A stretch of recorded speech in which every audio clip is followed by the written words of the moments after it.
भारत ने चांद पर पहुंचकर इतिहास रच दिया। चंद्रयान-3 के लैंडर ने चांद के दक्षिण ध्रुव पर कदम रखा। ऐसा करने वाला भारत दुनिया का पहला देश बन गया है। चंद्रयान-3 मिशन के तहत चंद्रमा के साउथ पोल पर सॉफ्ट लैंडिंग के बाद इसरो के वैज्ञानिकों का काम और बढ़ेगा।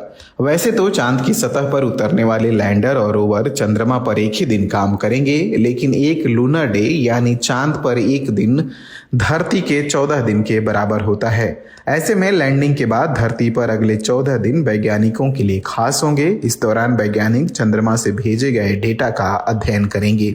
चांद की सतह पर उतरते ही पहले विक्रम लैंडर का साइड पैनल खुलेगा, जिससे रोवर प्रज्ञान के लिए रैंप यानी उतरने के लिए रास्ता बनेगा। चांद की सतह पर उतरने के 4 घंटे के बाद रोवर प्रज्ञान लैंडर से बाहर निकलेगा। प्रज्ञान अपने नेविगेशन कैमरे के जरिए आसपास का माहौल भांपता रहेगा। प्रज्ञान में इसरो का लोगो और तिरंगा लगा हुआ है। जैसे जैसे प्रज्ञान आगे बढ़ेगा, चांद की सतह पर भारतीय तिरंगा और इसरो का लोगो बनता चला जाएगा।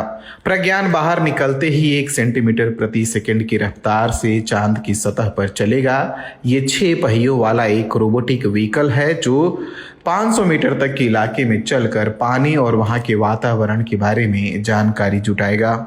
हालांकि इसरो प्रमुख एस सोमनाथ ने टाइम्स ऑफ इंडिया से कहा कि प्रज्ञान कितनी दूरी तय करेगा इस बारे में अभी अंदाजा नहीं लगाया जा सकता है, क्योंकि ये कई चीजों के आधार पर किया जाएगा। अंतरिक्ष यान अक्सर अपने साथ कुछ उपकरण ले जाते हैं जिन्हें पेलोड कहा जाता है। अंतरिक्ष में क्या हो रहा है उसका निरीक्षण और रिकॉर्ड करते हैं। फिर ये जानकारी वैज्ञानिकों के विश्लेषण और अध्ययन के लिए पृथ्वी पर भेजे जाते हैं। चांद पर उतरने वाले लैंडर और रोवर पर भी इस तरह के वैज्ञानिक उपकरण लगे हैं। सोलर पावर से चलने वाले लैंडर और रोवर चांद के बारे में अधिक से अधिक जानकारी जुटाएंगे। तो आखिर किस तरह की जानकारियां जुटाई जाएंगी? लैंडर और रोवर में लगे पेलोड चांद की सतह पर सूरज से आने वाले प्लाज्मा कणों के घनत्व, मात्रा और बदलाव की जांच करेंगे। चांद के सतह की गर्मी यानी तापमान की जांच करेंगे। साथ ही भूकंपीय गतिविधियों का पता लगाएंगे। इसके अलावा चांद के डायनेमिक्स को समझने की कोशिश करेंगे।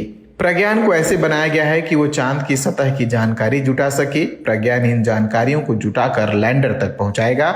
चांद की सतह का अध्ययन करने के लिए लैंडर के पास 2 हफ्तों का समय होगा। प्रज्ञान सिर्फ लैंडर से संवाद कर सकता है और ये लैंडर ही होगा जो धरती पर डाटा भेज रहा होगा।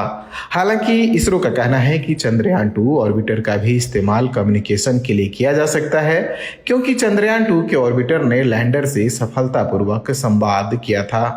विक्रम और प्रज्ञान को एक चंद्र दिवस यानी धरती के 14 दिनों तक काम करना है। अगर इससे ज्यादा की अवधि तक चंद्रयान-3 को टिके रहना है तो उसे चांद की ठंडी रात यानी -238 डिग्री सेल्सियस के साथ सुरक्षित रहना होगा। इसरो प्रमुख ने कहा कि ऐसी संभावनाएं हैं कि विक्रम और लैंडर दोनों के पास एक अतिरिक्त लूनर डे होगा। विज्ञान और प्रौद्योगिकी मंत्री जितेंद्र सिंह का कहना है कि हम चांद के दक्षिणी ध्रुव पर इसलिए उतरना चाहते हैं क्योंकि हम उन चीजों को खोजना चाहते हैं जो अब तक नहीं खोजी गई। हमें डार्क क्रेटर्स की जो तस्वीरें मिली हैं उससे ये लगता है कि वहां पानी है। अगर चंद्रयान-3 को चांद पर पानी होने के और साक्ष्य मिले तब वैज्ञानिक दृष्टि से नए रास्ते खुल सकते हैं।